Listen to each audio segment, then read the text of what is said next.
잠시 기도하겠습니다. 하나님, 이 시간 하나님의 말씀을 우리가 듣기 원합니다. 아버지, 말하는 자의 입술과 듣는 자의 마음을 주관하시고, 아버지 또한 이 시간 아직 오지 못한 발걸음들 하나님 재촉하여 주셔서 모두가 하나님 말씀 앞에 엎드리고 무릎 꿇을 수 있는 귀한 시간들이 되게 하여 주시옵소서. 기록해 하신 하나님께 감사와 찬양 올려드리며 사랑이 많으신 예수님의 이름으로 기도했습니다. 아멘. 네, 제가 목 상태가 좀 안 좋아가지고요.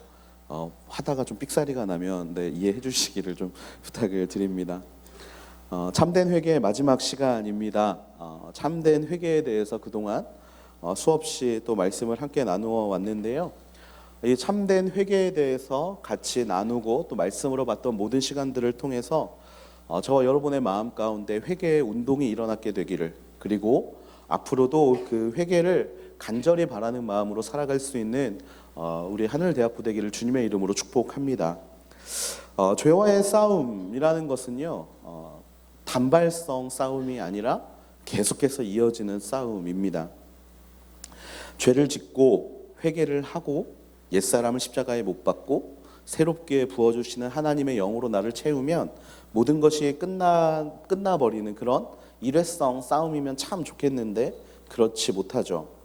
죄의 문제는요, 한 번에 끝난다고 해서 끝나지 않는 영원한 싸움이 됩니다. 지난주 말씀처럼 성령으로 말미암아 내 안에 정직한 영을 창조하시면 이전 것은 지나고 새 것이 되기 때문에 끝날 거라는 우리의 믿음은 사실 말씀 앞에 여지없이 무너지게 됩니다. 한 번에 끝날 싸움이었으면 굳이 예수님이 이 땅 가운데 오실 이유도 없었죠. 힘없고 거룩한 양을 하나님 앞에 제물로 드리고 그걸로 그냥 평생을 살면 되기 때문에 굳이 예수님이 이 땅 가운데 오실 필요가 없었습니다.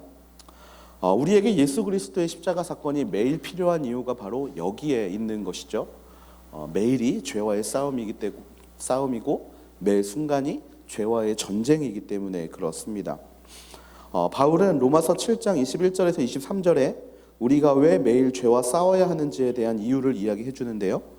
같이 한번 읽어보겠습니다. 로마서 7장 21절부터 23절까지 말씀입니다. 시작. 그러므로 나는 하나님의 법칙을 깨달았습니다. 곧 선을 행하기 원하는 나에게 악이 함께 있다는 것입니다. 내가 속사람으로는 하나님의 법을 즐거워하지만 내 지체 안에서 하나의 다른 법이 내 마음의 법과 싸워 나를 내 지체 안에 있는 죄의 법의 포로로 잡아가는 것을 봅니다. 아멘. 바울이 이야기하는 이 전쟁이 매일 계속되는 이유가 무엇이냐? 바로 우리 안에 상반되는 자아가 존재하고 있다라는 겁니다. 상반되는 자아가 존재하고 있는데요, 말씀대로 살아가고자 하는 첫 번째 자아와 그렇지 않고 죄의 법을 따라 살고 싶어하는 또 다른 자아가 있다라고 이야기하죠. 이 두 개의 성향은 정말 극과 극이기 때문에 매일 싸움이 일어날 수밖에 없다라고 바울이 이야기하고 있습니다. 우리 안에서 매일 그리고 지금 이 순간에도 이 싸움은 계속되고 있죠. 이 싸움에서 오는 피로감은 사실 굉장히 상당합니다. 왜냐하면 거룩함으로 인생을 살고자 하는 인생들에게 사실 더 말씀을 보면 볼수록 죄의 문제가 더 많이 보이기 때문입니다. 처음에는 죄로 여겨지지 않았던 부분들이 말씀을 읽고 하나님 앞에 기도하고 또 그 말씀대로 살려고 노력하면 노력할수록 점점 여러 가지의 문제들로 우리에게 다가오기 때문에 이 피로감, 이 죄와 싸워야 되는 피로감은요, 믿음이 좋아지면 좋아질수록 더 크게 우리에게 다가오게 됩니다. 그런데요, 이 피로감은요, 그냥 우리가 무시해버릴 피로감이 아니라 우리 인생에 굉장히 중요한 것을 가르쳐주는 피로감이라는 거예요. 그것이 무엇이냐면 바로 우리의 정체성을 살려주는 피로감입니다. 우리가 그리스도인이라는 정체성, 그래서 우리가 매일 죄와 싸워야 한다라는, 우리는 매일 전쟁 중이다라는 정체성을 우리에게 알려주는 것이죠. 요즘 종전이다 뭐다 말이 많지만 여러분 기억하셔야 될 건 우리나라는 아직 휴전 국가라는 겁니다. 휴전 국가라는 것은 뭐냐면 전쟁을 쉬고 있다라는 거예요. 전쟁 중인데 그냥 전쟁을 잠깐 쉬고 있다라는 겁니다. 징병제로 우리는 군대를 가죠.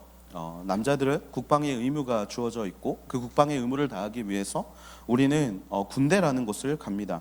군대가 존재하는 이유는요, 전쟁을 대비하기 위함입니다. 전쟁이 있기 때문에, 우리는 전쟁 국가이기 때문에 그것을 대비하기 위해서 모든 남자가 군대를 가게 되어 있죠. 하지만 지금 이 자리에 앉아 있는 저와 여러분, 이 전쟁을 인식하고 사는 사람들은 거의 없을 겁니다. 혹시 북한에서 미사일을 발사한다 하더라도 외국에서는 한국이 마치 전쟁이 날 것처럼 이야기를 하지만 한국에 살고 있는 우리들은 한 가지 생각밖에 하지 않죠. 또 난리네, 쟤들 또 저러네, 이러면서 외국은 우리를 걱정하지만 우리 스스로는 걱정을 하지 않습니다. 전쟁 중이라는 것을 우리는 인식하지 못하고 살아요. 그런데 우리의 삶 가운데 매일 총질이 일어나고 우리가 살고 있는 아파트가 미사일에 맞아서 무너지고 또 우리가 다니고 있는 학교가 폭발이 일어나고 이런 것들을 매일 우리가 만약에 경험을 한다라고 하면 아무도 이 전쟁의 범위 안에서 우리 전쟁이라는 사실을 잃어버리지 못할 겁니다. 다만 그런 일이 일어나지 않고 있기 때문에 우리가 이 전쟁 중이지만 평화를 누리며 살고 있죠.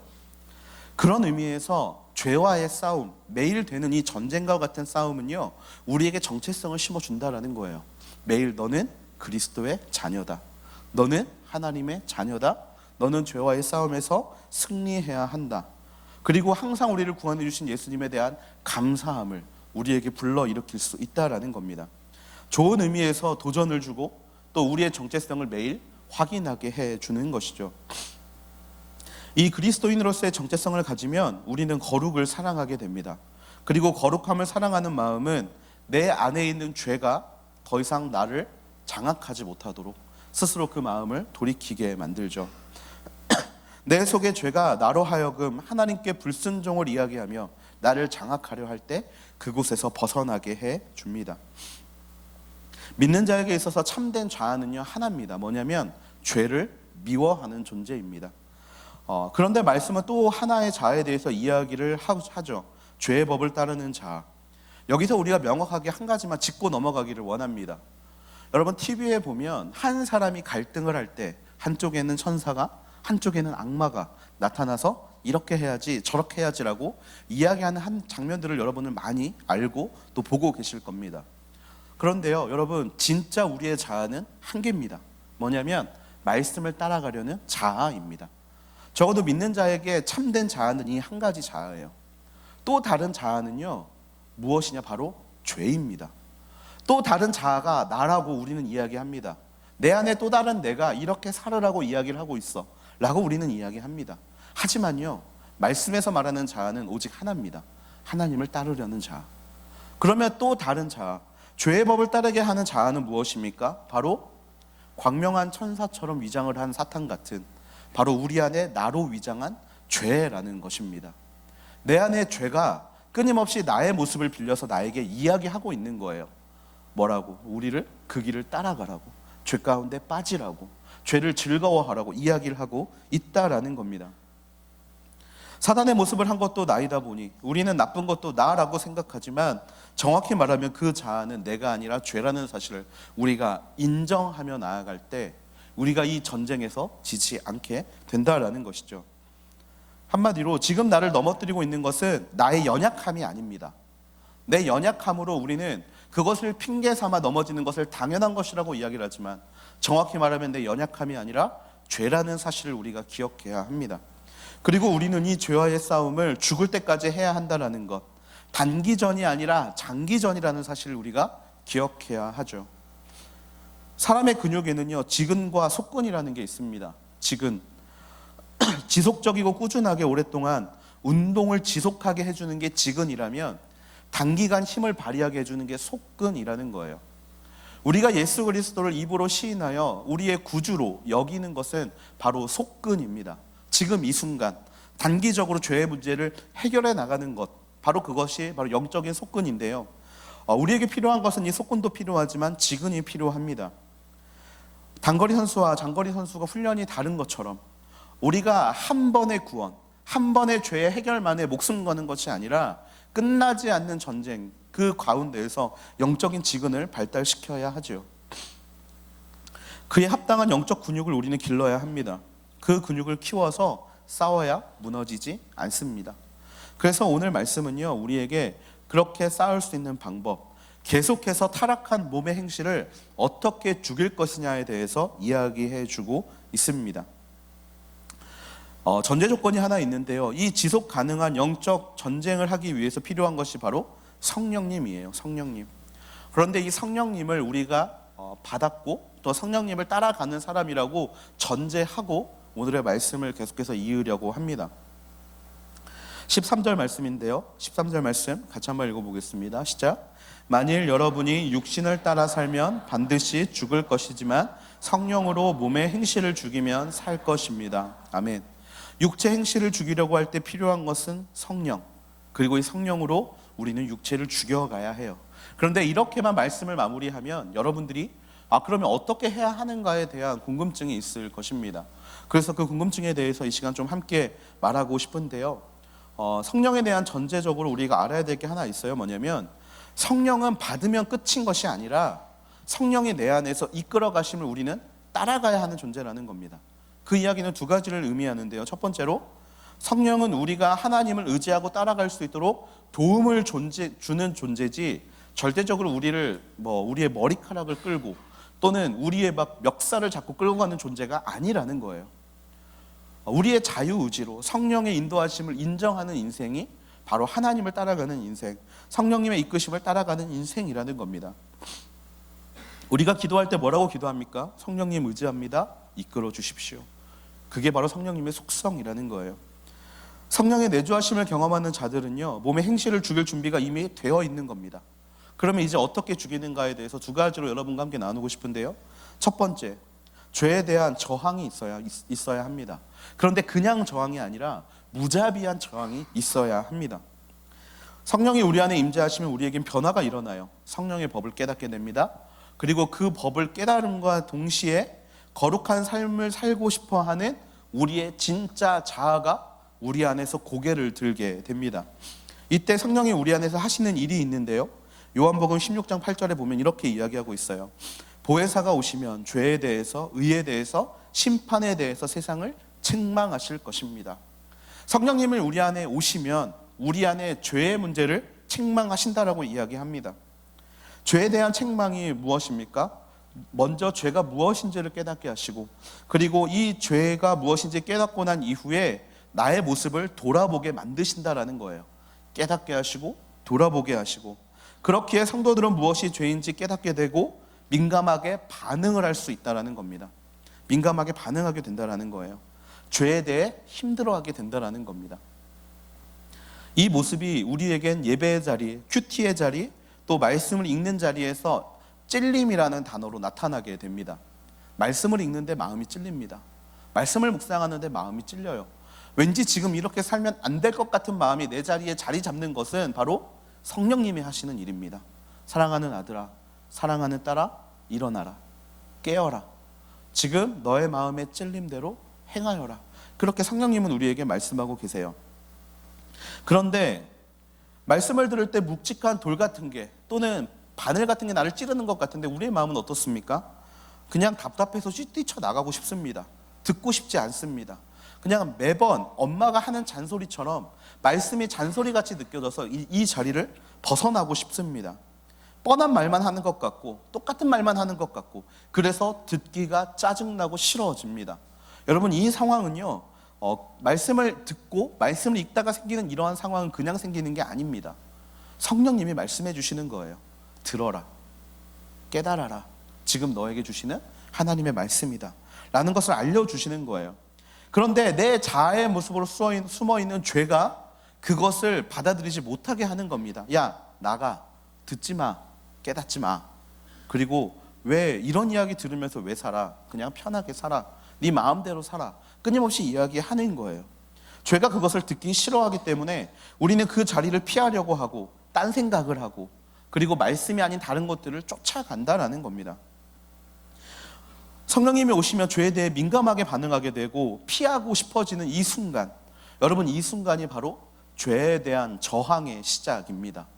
죄라는 것을 깨닫게 해주기 때문에 죄에 대한 저항이 바로 이 순간 시작되는 거예요. 이때 우리가 해야 될 것이 있습니다. 무엇이냐면 바로 기도라는 거예요. 기도. 그 순간, 마음이 답답해지는 순간, 내 마음에 그냥 듣고 싶지 않아 라는 이야기가 들리는 순간 우리는 저항을 시작해야 됩니다. 그 저항의 시작은 바로 기도라는 것이죠. 우리는 이 순간 기도해야 합니다. 하나님, 생명의 성령의 법이 나를 사로잡을 수 있도록 나를 붙잡아 주십시오.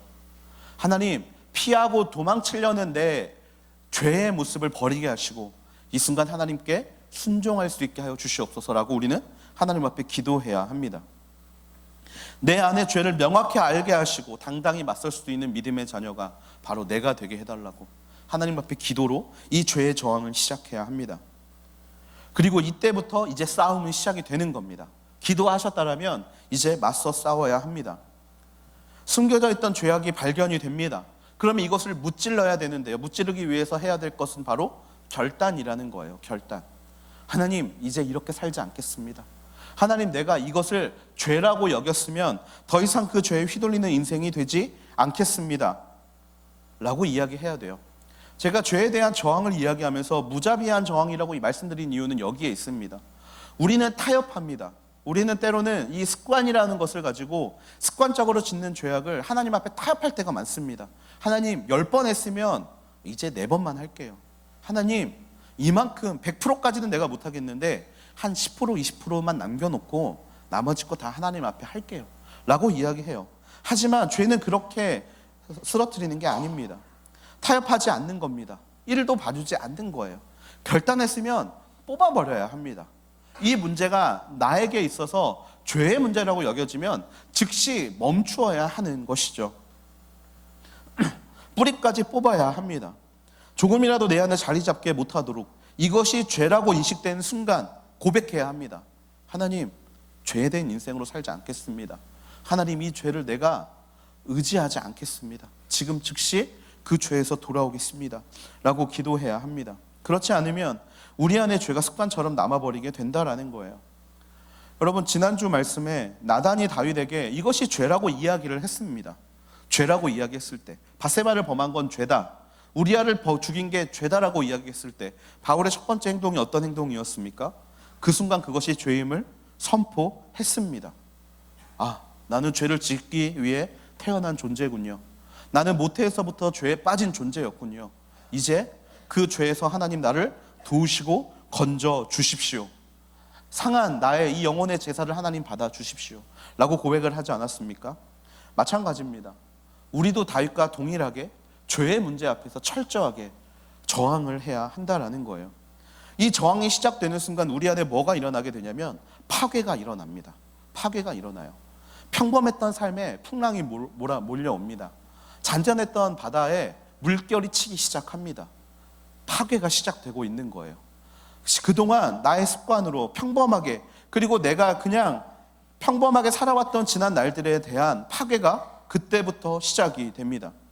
나로 착각하고 그냥 그렇게 사는 게 나의 연약함이야 라고 스스로 변명하고 살아왔던 인생 가운데 뿌리를 뽑기 시작하면 땅이 갈라지게 되고, 또 그곳에서 죄를 걷어내기 시작하면 하나님의 다른 창조들이 역사하게 된다라는 거예요. 이 괴로움을 해결하는 것은요, 사실 또 다른 문제입니다. 죄를 해결함에 찾아오는 괴로움과 어려움과 힘듦, 그리고 그 이후로 찾아오는 또 다른 여러 가지의 문제들이 있어요. 하지만 이 괴로움의 시간은 꼭 필요한 시간이에요. 왜냐하면 파괴가 있어야 새로운 창조가 있기 때문입니다.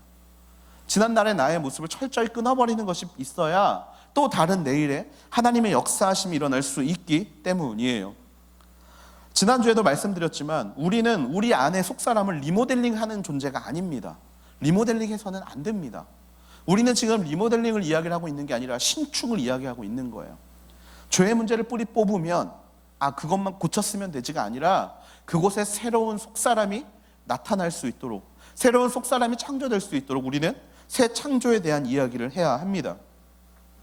거룩한 하나님의 영으로 인해 그분의 거룩함을 닮아가는 인생으로 속사람까지 순종하는 인생은요, 사실 삶의 어려움이 찾아올 수도 있습니다. 파괴의 과정에서 이 어려움이 찾아올 수도 있어요. 생활에 어려움이 생길 수 있고 직접적인 문제의 어려움이 찾아올 수 있습니다. 하지만 그래야 합니다. 왜냐하면 그게 죄와 싸우는 일이기 때문입니다. 죄와 타협하는 것이 아니라 싸우는 일이기 때문이에요. 어떤 친구들은요, 먹고 사는 게 먼저 사실 저도 많이 흔들렸을 것 같아요. 저도 많이 무너졌을 것 같습니다. 하지만요, 안 된다라고 생각이 들 때가 있습니다. 놓아버리면 큰일 날 거라고 생각될 때가 있습니다. 우리의 습관들 중에서도요, 이런 거를 내가 포기하면 삶의 즐거움이 하나도 없을 것 같고 삶의 누림이 아무것도 없을 거라는 게 있을 수 있습니다. 하지만요, 부셔야 됩니다. 왜냐하면 부셔야 새로운 것이 세워지기 때문입니다. 삶의 어려운 부분이 있을 수 있습니다. 하지만 부셔야 합니다. 왜? 부셔야 하나님을 바로 볼 수 있기 때문입니다. 죄의 문제는요, 그렇게 접근해야 합니다. 철저한 파괴, 그리고 철저한 파괴에 이어서 철저하게 책임지시는 하나님을 만나게 될 때 이 육체를 죽이는 삶을 계속하게 될 수 있을 줄로 믿습니다. 두 번째로 우리가 알아야 될 것이 있는데요, 바로 영의 일을 생각하기입니다. 영의 일을 생각해야 육체를 죽일 수 있습니다. 성령으로 몸의 행실을 죽이기 위해서 우리는 항상 영의 일을 생각해야 합니다. 우리의 생각과 삶의 관계는 굉장히 밀접한 관계를 가지고 있습니다. 글자 그대로 무엇을 생각하느냐에 따라서 우리는 우리의 삶의 방향을 정하고 우리의 행동을 결정하게 되죠. 여러분, 어른들이 그런 이야기를 할 때가 있습니다. 죽겠다 하지 마라. 차라리 살겠다 해라. 요즘 청년들한테 그런 이야기를 하죠. 맨날 먹고 살기 힘들어서 죽을 것 같고, 공부하기 힘들어서 죽을 것 같고, 취직하기 힘들어서 죽을 것 같고, 연애 한번 못 해봐서 죽을 것 같고, 그냥 다 죽겠다. 그런데요, 이렇게 죽겠다라고 생각하는 인생은요, 정말 죽는 인생으로 가는 거예요. 여러분, 말의 능력을 믿으십니까? 하나님은요, 이 세상을 말씀으로 창조하셨어요. 말씀에는 창조의 힘이 있습니다. 근데 말하는 것과 생각하는 것은요, 그래서 우리의 인생에서 굉장히 중요한 방향성으로 우리를 이끌어 간다는 것을 우리는 잊지 말아야 합니다. 글자 그대로 무엇을 생각하느냐에 따라서 삶의 방향성과 행동이 결정된다는 사실을 바울은 알고 5절 말씀에서 이렇게 이야기하고 있는 것들을 바라보게 됩니다. 로마서 8장 5절 말씀인데요, 같이 한번 읽어볼까요? 시작. 육신을 따라 사는 사람은 육신의 일을 생각하지만 성령을 따라 사는 사람은 성령의 일을 생각합니다. 아멘.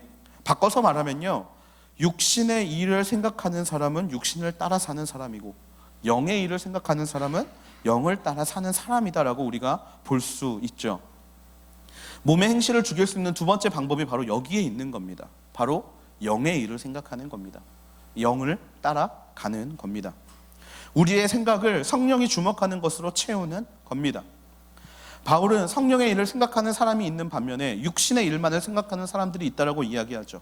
근데 여러분, 여기에서 육신이라는 단어를 우리가 좀 주목해 볼 수 있는데요, 우리가 지금 우리의 몸을 가지고 육신이라고 이야기하고 있는 게 아닙니다. 영어로는요, 플래시라고 이야기하는데요, 이 플래시는 뭐를 뜻하냐면 감각을 지배하는 욕망을 바로 육체라고 이야기를 하고 있는 겁니다. 그러니까 이 말씀만을 보면 우리가 그냥 우리의 몸의 행동을 따라 사는 사람과 영의 행동을 따라 사는 사람이라고 생각하기 쉽지만 그 뜻이 아니라 육체로 누리는 욕망, 그냥 내 몸의 욕망을 따라 사는 사람과 성령을 따라 사는 사람으로 구분하고 있다는 것을 우리가 알아야 합니다. 욕망을 채우기 원하는 사람, 욕망을 따라가는 사람은요, 모든 목적이 욕망을 채우기 위한 것에 초점이 맞춰져 있습니다. 하지만 성령의 일을 생각하는 사람은 그렇지 않아요. 성령의 일은 욕망에 초점이 맞춰져 있는 게 아니라 하나님께 초점이 맞춰져 있습니다. 오늘 우리 본문 12절 말씀인데요, 12절 같이 한번 읽어보겠습니다. 12절 시작. 그러므로 형제들이여, 우리는 육신을 따라 살아야 하는 육신에 빚진 사람이 아닙니다. 아멘. 성령의 일을 생각하는 사람은요, 욕망에 초점이 맞춰져 있지 않고 우리를 한 존재로 만드는데, 어떤 존재로 만드냐면 이상한 사람으로 만들어 갑니다. 이상한 사람, 세상이 말하는 평범한 사람이 아니라 이상한 사람으로 만들어 가요. 그 이상한 사람으로 살아가기 위해서 중요한 사실을 깨달아야 합니다. 뭐냐면 우리는 육신의 빚진 자가 아니라는 겁니다. 여러분, 저와 여러분은요, 육신의 빚진 자가 아닌 줄을 믿습니다. 아멘? 아멘. 우리는 육신의 빚진 자가 아니에요. 빚진 자라는 것은요, 채권자의 뜻에 좌지우지되는 삶을 빚진 자라고 이야기를 합니다. 여러분이 누군가에게 돈을 빌렸어요. 그러면 그 돈을 갚을 때까지 여러분은 그 돈을 빌린 사람의 뜻대로 살아야 합니다. 매달 얼마를 상환해야 되고요, 여러분이 쓰고 먹고 입는 모든 것들을 채권자의 뜻에 따라 행해야 돼요. 그런데요, 이상하게 우리가 그런 인생을 살고 있다는 겁니다. 우리의 모든 인생의 방향이 플래시로 대변되는 욕망을 채우기 위한 삶으로 걸어가고 있다는 거예요. 여러분 그렇지 않습니까? 돈을 벌려는 이유, 좋은 집에 살려는 이유, 좋은 차를 타려는 이유, 또 좋은 사람을 만나고 싶어 하는 이유, 모든 것이 다 욕망을 채우기 위한 삶이에요. 분명히 육신의 빚진 자가 아닌데 이상하게 육신의 빚진 자처럼 살아가고 있는 게 바로 우리의 존재라는 겁니다. 그런데 성경은 우리에게 분명히 말해주고 있죠. 우리는 육신의 빚진 자가 아니다. 더 채우고 싶어하는 너희들의 욕망을 따라가지 말아라라고 이야기하고 있다는 겁니다. 다시 한번 12절 말씀해 보면 형제들이여 우리는 육신을 따라 살아야 하는 육신에 빚진 사람이 아닙니다. 이 이야기는 무엇을 이야기합니까? 깨어라 라는 것입니다. 너희는 육신의 빚쟁이들이 아니야. 너희들은 욕망의 빚쟁이들이 아니야. 너희들이 빚진 대상은 육체가 아니라, 이 플래시가 아니라 뭐냐면 바로 예수 그리스도다 라는 것을 알려주고 있다는 겁니다. 예수 그리스도께 빚진 자로서 살아가는 게 그리스도인의 정체성이다. 육신의 빚진 자로 살아가는 게 아니라 예수 그리스도께 빚진 자. 욕망은 우리의 채권자가 될 수 없습니다. 그분께는요 분명히 우리가 빚진 게 있어요. 이사야 53장 3절에서 6절 말씀입니다. 예수님께 우리가 어떤 빚을 지고 있는가 성경은 명확하게 이야기를 하고 있죠. 같이 한번 읽어보겠습니다. 시작. 그는 사람들에게 멸시를 당하고 버림을 받았을 뿐 아니라 고통을 겪었고 언제나 병을 앓고 있었다. 사람들이 그를 보고서 얼굴을 가릴 만큼 그는 멸시를 당했으니 우리마저도 그를 무시해 버렸다. 그러나 사실 그가 짊어진 병은 우리의 병이었고 그가 짊어진 마음은 우리의 아픔이었다. 그런데도 우리는 그가 맞을 짓을 해서 하나님께서 그를 때리시고 고난을 주신다고 생각했다. 그러나 사실은 우리의 허물이 그를 찔렀고 우리의 약함이 그를 상하게 했다. 그가 책망을 받아서 우리가 평화를 누리고 그가 매를 맞아서 우리의 병이 나은 것이다.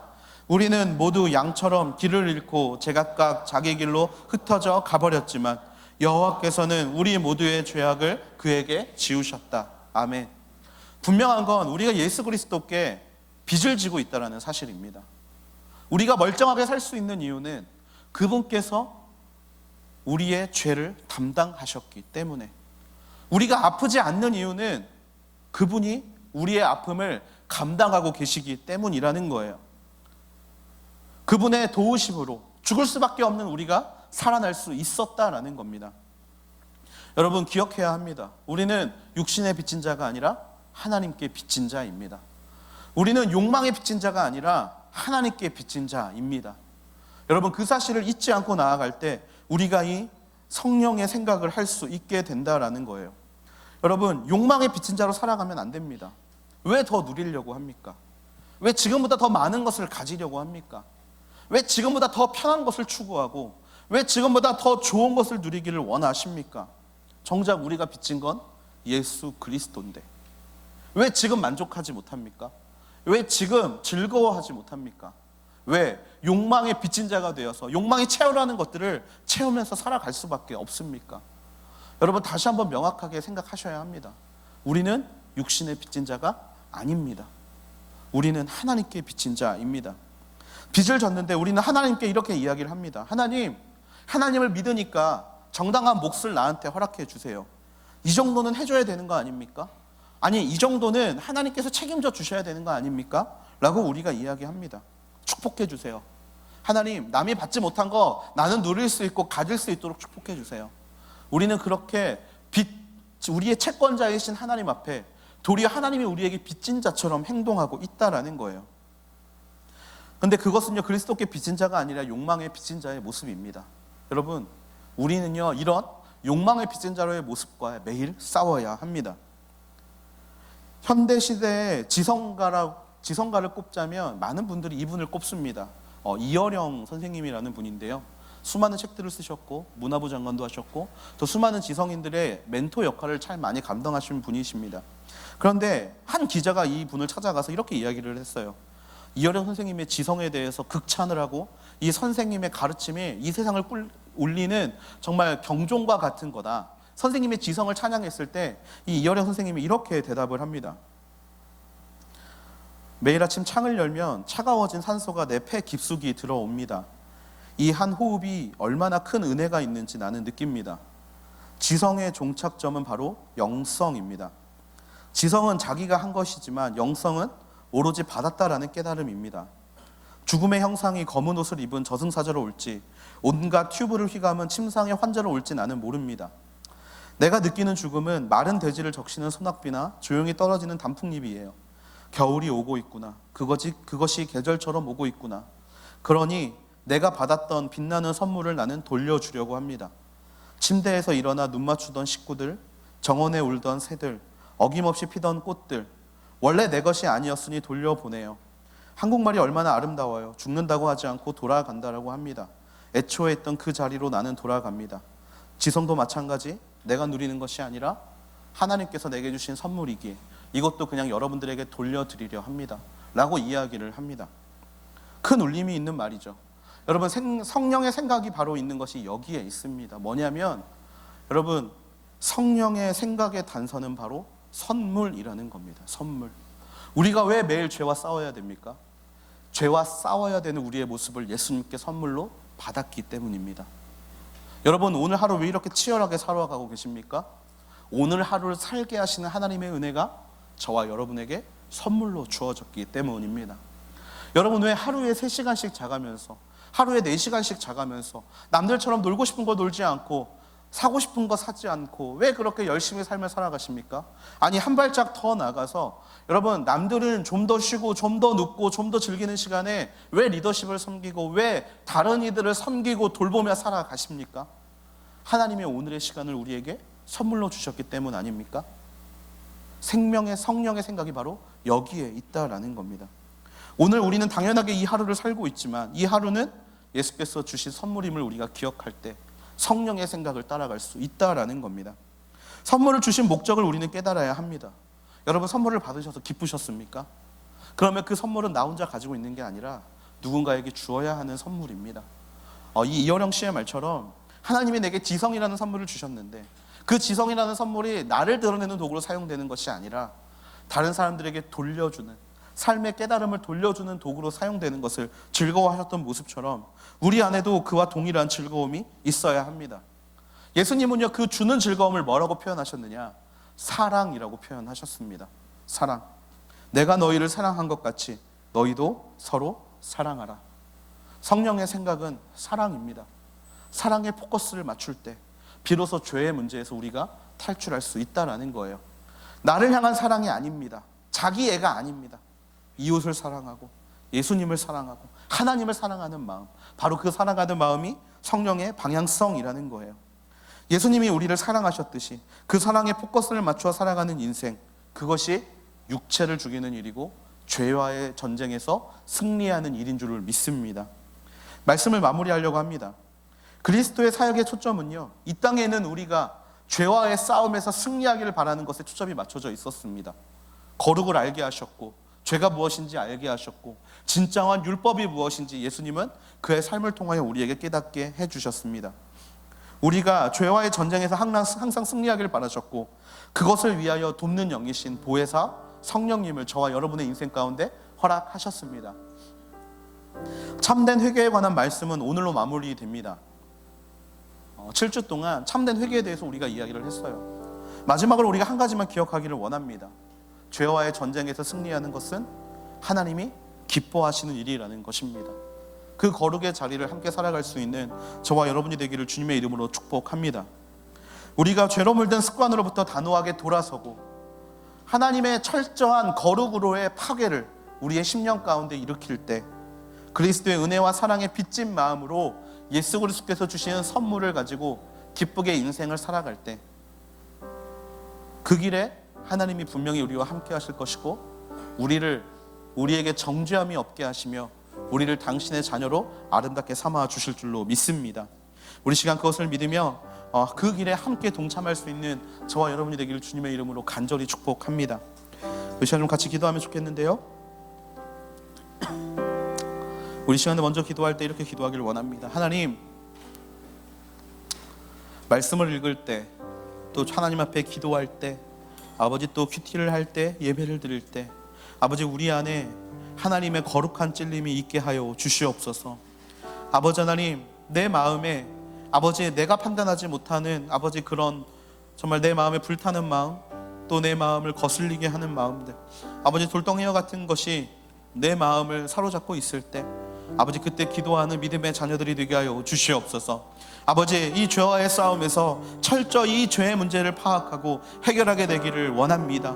하나님, 성령님을 의지하고 예수 그리스도의 보혈을 의지하오니 주여 매일 이 전쟁에서 승리하는 인생들이 되게 하여 주시옵소서. 아버지, 내 마음에 거슬리는 마음들, 내 마음을 자극하는 말씀들, 아버지 그 말씀을 가지고 주 앞에 무릎 꿇고 나아가게 되기를 원합니다. 그리고 이렇게 기도하기를 원합니다. 하나님, 말씀대로 살아가는 하나님의 자녀가 되게 하여 주시옵소서. 말씀대로 하나님 앞에 나아가는 믿음의 자녀가 되게 하여 주시옵소서. 나로는 그것을 이길 수 없사오나 성령의 도우심과 예수 그리스도의 보혈로 이 내 마음을 불편하게 하는 모든 죄악들을 이기며 나아갈 수 있는 믿음의 자녀가 되게 하여 주시옵소서. 우리 시간 그렇게 하나님 앞에 기도하며 나아가기를 원합니다. 하나님, 우리의 마음에 찾아와 주셔서 성령님 우리의 마음 가운데 역사하여 주셔서 마음의 찔림과 어려움을 이기며 나아갈 수 있는 믿음의 자녀가 되게 하여 주시옵소서. 우리 시간 그렇게 하나님 앞에 기도함으로 나아갈 때 주여 이 마음 가운데 임하여 주시옵소서, 함께하여 주시옵소서 고백하며 이 시간 함께 기도함으로 나아가시겠습니다. 오 주여, 우리의 마음을 붙잡아 주시옵소서. 오 주여, 나의 마음을 붙잡아 주시옵소서. 아버지 하나님, 이 시간 말씀을 읽을 때마다 찾아오는 내 마음의 연약함과 찔림과 아픈 모든 것들을